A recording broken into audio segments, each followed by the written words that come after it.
My girlfriend is planning to move in with me with her 4 children, but she told me that she doesn't like my daughter as the queen of the house, so I kicked her to the curb.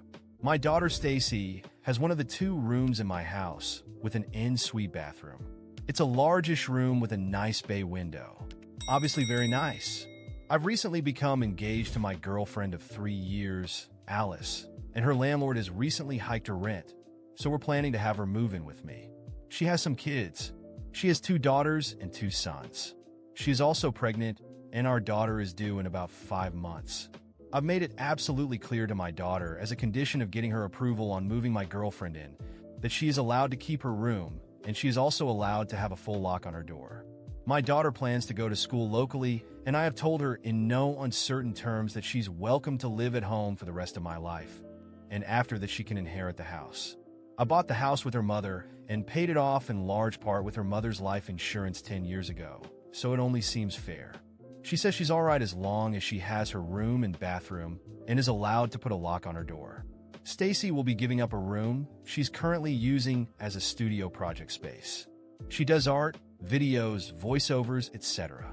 So even her larger room will become a bit more cramped, and she'll definitely need the extra space she has. There will be a bedroom for Alice's girls, Stacy's old project room, and Alice's boys, who will be getting an old room. I will be putting in a finished nursery bedroom in the basement for our new daughter. Alice thinks that this is unfair. She thinks it was wrong of me to decide without her. And she also thinks that she should move her 2 daughters into Stacy's room, and that Stacy should have to move to the smaller room they'll be getting. The 2 of them already share a smaller room than the one I'm moving them into, so they're getting an upgrade regardless. Alice thinks that it's not fair for Stacy to have a bathroom all day herself, and that there won't be enough bathrooms for everyone else. She also disapproves of Stacy being able to lock everyone out. There were other smaller things she didn't like that I agreed to with Stacy, like the fact that she is to be paid for any babysitting, or that my older car. Her mom's old car is hers when she gets her driver's license.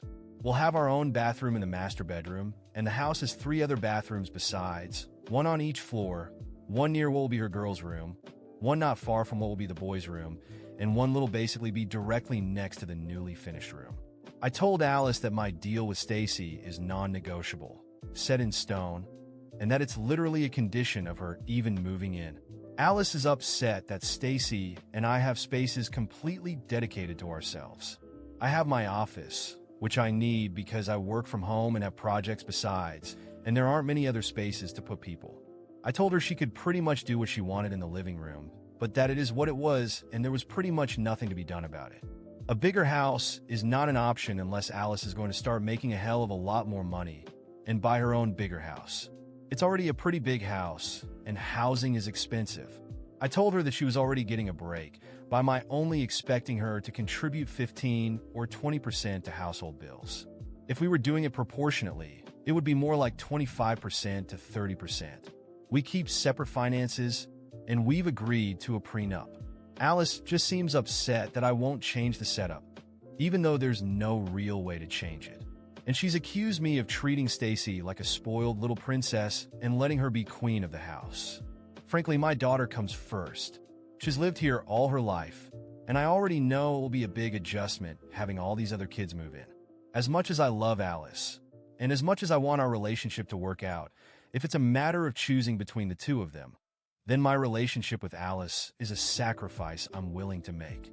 I've told her that if she comes into this with wicked stepmother vibes, and that'll be the end of things, she thinks I'm being unreasonable.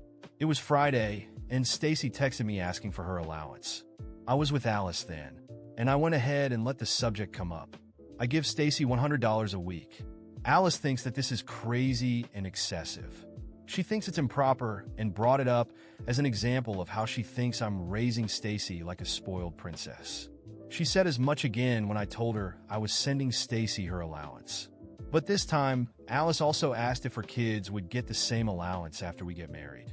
I told her that someday our new daughter would probably get an allowance just like Stacy does, but that there was no way I had any plans of shelling out an extra $400 a week for her other kids. Alice got upset. She said that Stacy wasted my money on shoes and makeup. She has previously criticized Stacy for wearing fancy sneakers, high heels, and makeup, and she said that I was showing favoritism and that that is a form of abuse. She complained about me letting Stacy buy things with my credit card and store my credit card on her phone. When I didn't even let Alice do that, she said that whatever money would go to the kids should be split evenly amongst them. When I shrugged and told her that that wasn't going to happen and that I wasn't going to cut Stacy's allowance, she snapped at me. She said that a man living alone with his daughter and doting on her like I do is creepy and incestuous. And she said, "You've just replaced your dead wife with your daughter, and you need to stop." That was it. Sure, I've ignored many red flags until now, but that was it. She started trying to tell me about how it was unhealthy for me to be so close with Stacy, how she didn't want her kids to be neglected, and how she wanted to be treated as an equal if we were getting married. Still, I interrupted her, and I told her that I didn't think we should be getting married. I told her that I didn't want her moving in, and that we would need to work something else out. To be perfectly honest, my sister, my brother, and some of my friends have expressed some of the same misgivings about Alice that I've read, although they were generally much more gentle about it. I was in love with her. In fact, I'm still in love with her, and I wasn't seeing things clearly. I told her that I would always make sure that our child had a roof over her head, but that she was going to have to work something out for herself and her kids on her own. Obviously, we had a huge fight. She screamed at me. She called me a heartless bastard. She blamed Stacy for trying to sabotage our relationship. She guilt-tripped me about her cost of living and how I was in an empty house all by myself. She also guilt-tripped me about the stress on the baby, and I actually do feel bad and worry about that. She eventually broke down crying and told me to leave. In the past 10 years, this was my first relationship with a woman that became serious. I love her and this hurts. It hurts a hell of a lot. I told Stacy that she didn't have to bother moving her stuff out of the other room and that Alice wasn't coming, and we hugged. She asked if this was her fault, and I told her no. I told her I honestly feel like marrying Alice would have been a mistake, even if the two of them could have been best buddies. I always wanted to have a few more kids and missed having a wife, but things don't always happen the way we want, so I'm pretty sure my relationship with Alice is effectively over. Even if we're raising a child together for the foreseeable future, I'm not sorry to be having another kid, even if I really wish the circumstances could be better. The red flags were always there. I guess it's better that I notice them now instead of later. After ending my relationship with Alice, life at home returned to normal, or rather the way it always should have been. Stacy, of course, was relieved. She kept her room, with its private bathroom and lock, and I reassured her that no matter what happened, this house would always be hers, and I'd do everything to make sure no one ever disrupted her peace again. To celebrate the end of all the stress, I decided to treat her to something special. We went to the mall, intending to pick up a small gift, but she ended up leaving with a brand new phone, imported sneakers, and a designer handbag that cost nearly $1,000. To me, it was just compensation for the discomfort Alice had caused. "You're the best, Dad," she said, beaming, and that's all that mattered to me. As time passed, we settled into our usual rhythm. Stacy continued working on her art, videos, and voiceovers in her project studio. Since she needed peace and quiet, I created a new rule. I could only work from my office until a certain time of day to avoid disturbing her creativity. If I needed to do anything afterward, I'd use headphones to ensure she wasn't bothered. She didn't have to do any household chores either. The housekeeper, who came twice a week, took care of everything, including Stacy's laundry. I once suggested that maybe Stacy should learn basic skills like cooking, but she laughed and rolled her eyes. "That's why you have a house, Dad," she said playfully. I found her wit amusing. She's just so clever. I didn't want her to worry about trivial things like doing dishes or sweeping floors. Since we were used to going out together, dining at restaurants became a habit. She always picked expensive places, but I didn't mind. Her happiness was my priority. One time, a waiter corrected her when she ordered something not on the menu. Stacy was furious, and when I saw how upset she was, I immediately called the manager and demanded an apology. The proud smile she gave me afterward was worth every penny of the outrageous tip I left. Things became a bit more complicated when Stacy turned 17 and got her driver's license. I gave her late mother's old car as promised, but within a month, she complained that it was outdated and didn't fit her style. I thought it was only fair to buy her a new one. We picked out a brand new SUV, fully loaded, and she promised she'd use it to commute to college and visit me often. Of course, it quickly became her party vehicle, but I let it slide. She's a teenager, after all. What matters is that she's safe. With her newfound freedom, expenses naturally increased. She insisted she needed new outfits for every event, high-quality makeup, and accessories. The $100 weekly allowance turned into $200, then eventually $300. I know it sounds like a lot, but she's my only daughter, and I want her to have everything I didn't. Besides, she's responsible. She uses my credit card only for emergencies, though for her, an emergency might mean a new dress or concert tickets with friends. Stacy also began inviting her friends over more frequently, which I welcomed. I wanted her to feel comfortable at home and enjoy her life.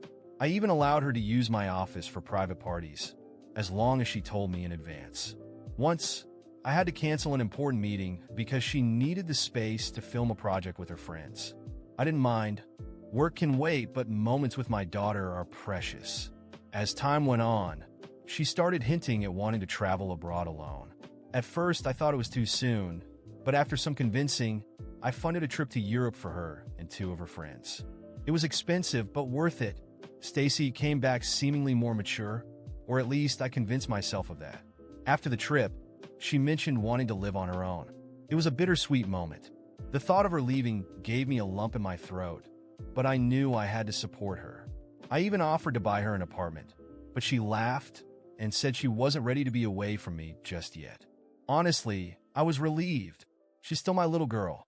With Alice out of the picture, some family members started voicing their concerns. My sister told me I was spoiling Stacy, and a few friends suggested I needed to set stricter boundaries. I thought their opinions were ridiculous. I wasn't spoiling my daughter. I was just being a good father. They didn't understand the special bond we shared. Alice, on the other hand, kept trying to maintain contact because of our baby. Every conversation turned into a fight about Stacy. Alice claimed Stacy was manipulating me to keep control. When she suggested that Stacy was acting out of jealousy, I shut down the conversation. Last week, Alice messaged me to say our daughter had been born and asked for financial help as she was struggling. I agreed to pay child support, but I made it clear that was all I'd provide. Stacy's well-being comes first, and I can't let anything compromise her stability. While having dinner at an upscale restaurant recently, Stacy mentioned she wanted to start her own clothing line and needed an initial investment. Without hesitation, I transferred a large sum to her and promised I'd always support her dreams. She gave me that proud smile again and said, "I knew you'd help. I'm everything to you, right?" And she was. No sacrifice was too great when it came to my daughter. The baby was born a few weeks ago. Alice sent me a short message with the name and weight. I offered to take full custody, saying I could provide a more stable home, but she refused. Instead, she demanded child support and made it clear she didn't want me involved in our daughter's life beyond financial support. It hurt deeply, but I agreed. There wasn't much else I could do. Stacy was still my priority, and I kept telling myself this was for the best. But things with Stacy started to shift. She had begun dating a boy named Tyler. At first, I thought it was just a typical teenage relationship, but soon Tyler became a permanent presence in our house. He slept over almost every night, left his things lying around, and acted as though he already lived there. And Stacy, she changed too. The decisions around the house seemed to be slipping out of my hands and into hers. At first, I thought it was just a phase. I let the small things slide. The unannounced parties, the times they took over the living room, and even the way she ignored me when I asked her to help with house chores. "Dad, relax," she'd say. "That's what you have the maid for." I laughed it off back then, not realizing where this was heading. Everything came crashing down one night when I came home from work, exhausted, only to find my belongings packed in garbage bags by the front door. "Dad, Tyler is moving in. You need to find somewhere else to stay," Stacy said casually, as if she were discussing the weather. I stood frozen, struggling to process what she had just said. "What? Stacy, this is my house," I protested. She crossed her arms and gave me a cold, defiant look. "No, Dad. You told me this is my house. You promised I could stay here forever. Well, now I'm making the decisions. A knot formed in my throat, and my heart sank. I couldn't believe what was happening. The daughter I had sacrificed everything for was now kicking me out of my own home. "You can't just throw me out," I exclaimed, still hoping I could reason with her. "Tyler doesn't feel comfortable with you here, and honestly, neither do I. But you'll figure something out. It's not like you're homeless." I stood there, stunned, realizing I had lost all control. Stacy held the power now, and there was nothing I could say to change her mind. Swallowing my pride, I called Alice. I thought maybe, for the baby's sake, she'd let me stay temporarily. When she opened the door, her expression was filled with contempt. "So, you finally decided to show up?" I explained the situation, trying to stay calm. I told her I needed a place to stay until I sorted things out with Stacy. Alice let out a bitter laugh. "You're pathetic. You let your daughter walk all over you, and now you think you can come here?" I tried to reason with her, saying I wanted to be closer to the baby and that I regretted how things had turned out. But Alice wasn't having it. "I don't want you here. You made your choice when you put Stacy above everything else. Now you have to live with the consequences." Her words hit like a slap in the face. There was no pity, no forgiveness, just cold rejection. I left her doorstep with whatever dignity I had left and returned to Stacy's house. When I knocked on the door, Stacy opened it with an annoyed look. "You can stay on the couch for now, but the master bedroom is mine."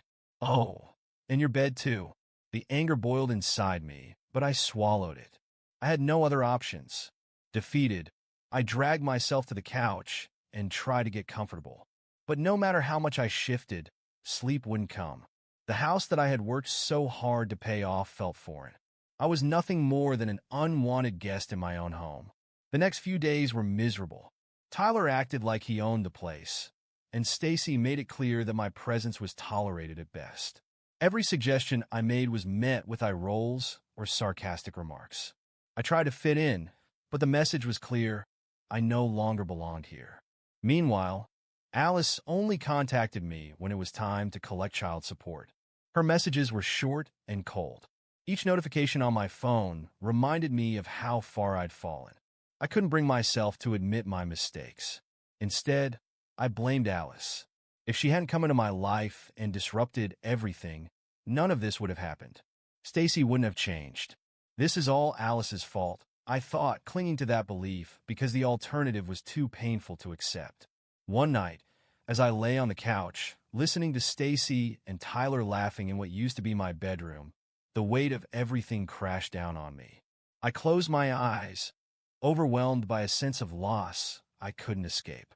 I had given Stacy everything, sacrificed my happiness, my future, and even my dignity. And now I had nothing left. But instead of facing the truth, that I had spoiled her and enabled this, I buried the blame deep inside and aimed it at Alice. If she hadn't complicated things, I'd still have my home, my daughter, and my life.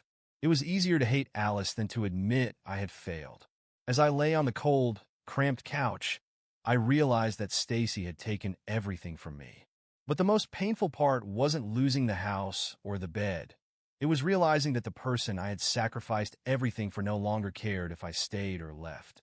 The night after Stacy and Tyler left, I lay awake on the cold couch, feeling everything I had lost. But as morning came, I realized something else. I wasn't done yet. It was time to take back what was mine. No more regrets. No more letting others control my life. That afternoon, I waited until Stacy and Tyler went out. As soon as they were gone, I got to work. I moved all of Stacy's things, her clothes, makeup, everything, into the garage. Tyler's junk followed, tossed out like it belonged in the trash. I changed the locks on the front door and reset the security system, ensuring they wouldn't be able to walk back in. I called the cleaning service and told them to clear out anything else left behind. When Stacy returned later that day, she found the door locked. She pounded on it, furious, as I opened it just a crack. "Dad, what the hell is this?" she shouted, Tyler standing behind her with his usual smug expression. "This is me taking my house back," I said, calm but firm. "You're not welcome here anymore." Her mouth fell open, disbelief spreading across her face. "You can't do this to me." "I can, and I have," I replied. keeping my voice steady. Your things are in the garage. It's time for you and Tyler to move on. She tried to argue, tears welling in her eyes, but I stood my ground. Tyler gave me a threatening glare, but I didn't flinch. This conversation was over. After more shouting and slammed car doors, they finally left, leaving me alone in the silence of my reclaimed home. The weight on my chest lifted, replaced by a quiet, unfamiliar sense of relief. It had been painful, but it was necessary. I sat down in the empty living room, taking in the peace I hadn't felt in months. For the first time, I felt like the man I should have been all along, someone who made decisions for himself. I picked up my phone and sent a message to Alice without thinking too much about it. You were right all along. I don't deserve your forgiveness, but I wanted you to know I took a stand. Stacy and Tyler are gone. I set the phone down, not expecting a response. This wasn't about winning Alice back. It was about moving forward. Finally, I had taken control of my life, and that mattered more than anything. The next morning, as I drank my coffee, the doorbell rang. I opened it to find Alice standing there. She looked different, lighter, almost at peace. Without saying a word, she stepped inside, and we sat down at the kitchen table. So, you finally took a stand, she said with a small smile. It took a while, but I did, I admitted, trying not to let my voice falter. I know I messed everything up, and I'm not expecting you to forgive me. Alice shook her head gently. I'm not here to get back together. I nodded. I had known that was the truth. But I'm glad you did the right thing, she added. For yourself. Now you can start over. We talked for a long time, not about the past, but about what lay ahead. She told me about the baby, her plans, and we shared a rare, calm conversation. No fights, no accusations. For the first time in a long while, we found peace in each other's company. Alice seemed content, knowing I had finally chosen to take control of my life. As she stood to leave, there were no promises of reconciliation, no offers of second chances. Strangely, I was okay with that. She smiled as she reached the door. Take care of yourself, for real this time. I closed the door behind her, feeling something I hadn't felt in a long time, peace. The house was quiet, but it didn't feel empty. It felt like a blank slate, a chance to rebuild, to start over with a different mindset. As I moved through the house, opening windows to let in the fresh air, I felt grateful. Grateful for finally facing my mistakes, for letting Stacy go, and for understanding that starting over wasn't an end. It was a beginning.